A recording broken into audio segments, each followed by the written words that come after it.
ପରେ बृहस्पति तांकर राशि परिवर्तन करिया को जाउचंती 14 मे 2025 को। तो ता द्वारा कन्या राशि रो जो व्यक्ति माने अछंती तांको कौन सब फल मिलिबो बृहस्पति ए गोचर रे से विषय आज आम डिटेल्स रे आलोचना करिबा। नमस्कार, मु सुभाषिष कुंठा स्वागत करछि मो यूट्यूब चैनल को। आज आम डिटेल्स रे आलोचना तो करिबा कि बृहस्पति गोचर कन्या राशि व्यक्ति मान जो दशम भाव में हवाक जाऊँगी ता द्वारा कन्या राशि व्यक्ति मान किभली फल मिलिबो से विषय तो डिटेल्स रे आलोचना करिबा। ता पूर्व सबना भली गोटे रिक्वेस्ट करिया चाहिए कि जो मैंने भी जाए चैनल को सब्सक्राइब करना सब्सक्राइब करंतु आ पाख थिया बेल आइकन को मध्य प्रेस करंतु जा द्वारा कि मु आगु को जहाँ भी किसी वीडियो देबी ता नोटिफिकेशन आपण मान को ठीक समय मिल जिवो। जदि आमे कन्या राशि कथा कहिबा ताहले कन्या राशि जो व्यक्ति माने अछंती तांकर चतुर्थ एवं सप्तम भावर अधिपति होउचंती बृहस्पति। चतुर्थ एवं सप्तम भावर अधिपति होई दशम भाव में 14 मे 2025 रु गोचर करिवे। यह द्वारा बृहस्पतिंकर तीनोटी दृष्टि थाए आमे समस्त जानिचंती। तो तांकर से तीनोटी दृष्टि आपण मानकर अर्थात कन्या राशि व्यक्ति मानकर चतुर्थ भाव, षष्ठ भाव एवं द्वितीय भाव में पड़िबो। यह द्वारा कन्या राशि व्यक्ति मानकर दशम भाव सहित चतुर्थ, षष्ठ एवं द्वितीय भाव को मध्य प्रभावित करिवे देवगुरु बृहस्पति। यही गोचर समय रे यही समय रे देखिबे कि यही जो गोचर पीरियड से समय रे आपण माने यही गोचर समय रे आपण माने निज बुद्धि बल रे कार्य क्षेत्र रे अनुकूलता पाइया को प्रयास करिवे। ता सहित द्वितीय भाव को दृष्टि पड़ुथिबारु आपण माने जो माने कन्या राशि व्यक्ति माने अछंती सेमानंको पैतृक संपत्ति मिली पारे बा हठात धन मिली पारे बा गुप्त धन मिली पारे। ता सहित 11 नवेम्बर 2025 रु 11 मार्च 2026 जेतेबेले गुरु अर्थात बृहस्पति बक्री हेबे सेतेबेले आपण मानको मानहानि देखिया को पड़ी पारे। ता सहित आर्थिक स्थिति खराब टिके हेई पारे। ता सहित आपण माने एहा मध्य देखिबे कि आपण माननको जो विरोधी अछंती आपण मानकर से माने आपण मानक काम कार्य रे समस्या सृष्टि करि पारंती। ता सहित आपण माने देखिबे कि यही समय रे आपण माने निज खर्च ऊपर कंट्रोल करिया निहाती आवश्यक एवं निजको लोन नबारु मध्य बंचे आवश्यक। किंतु यही समय रे हठात आपण मानक कार्य क्षेत्र में किछि बड़ सफलता आपण मानकु मिली पारे।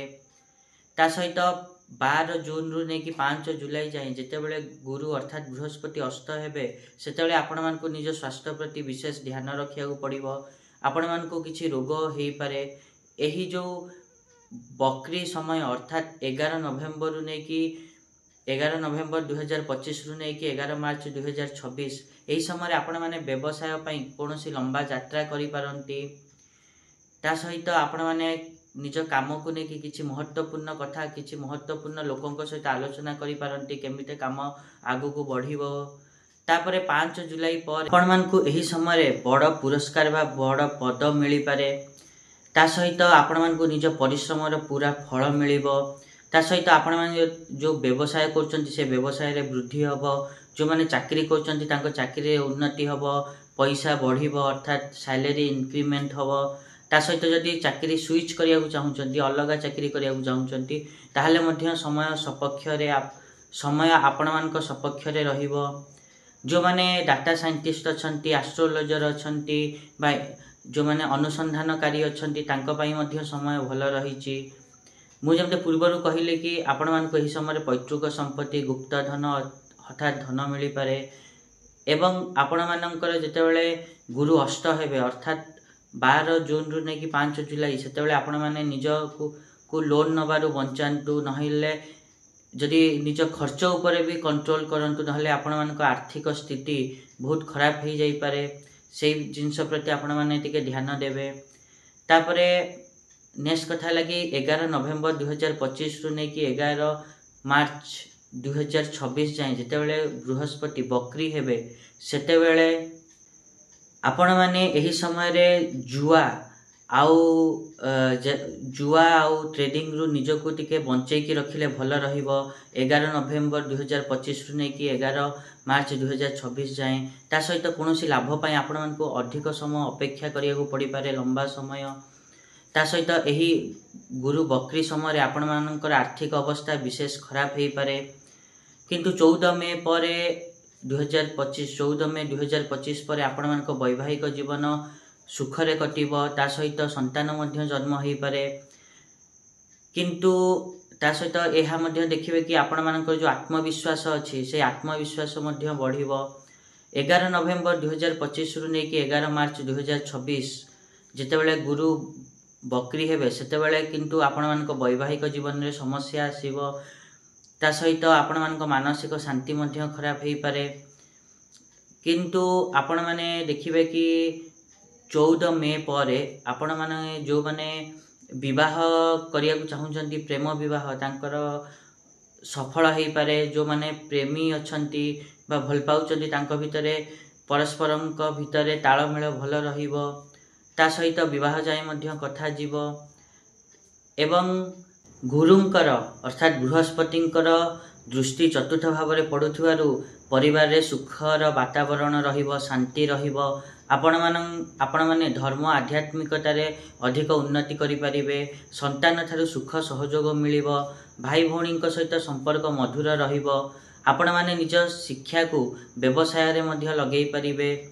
ता सहित आपण माने देखिबे कि जो माने निज शिक्षा को जारी रखिया को चाहुचंती एही गोचर आपण मानक पई सकारात्मक रहिबो। ता सहित mass media, agriculture, teacher, departmental परीक्षा, इंजीनियरिंग ए सब जो माने परीक्षा दउचंती तांको हाथ को सफलता आसीबो।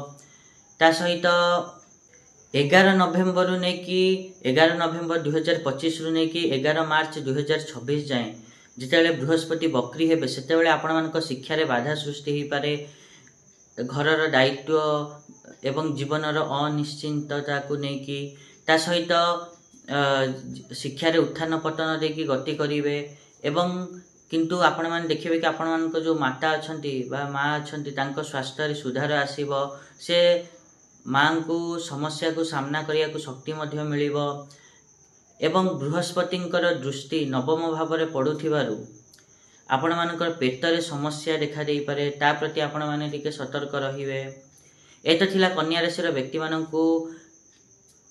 व्यक्ति मानकर बृहस्पतिंक गोचर किभଳି फल दबो। आशा करिबे कि मुझा कहिली आपण माने ठीक रे बुझी पाथिबे।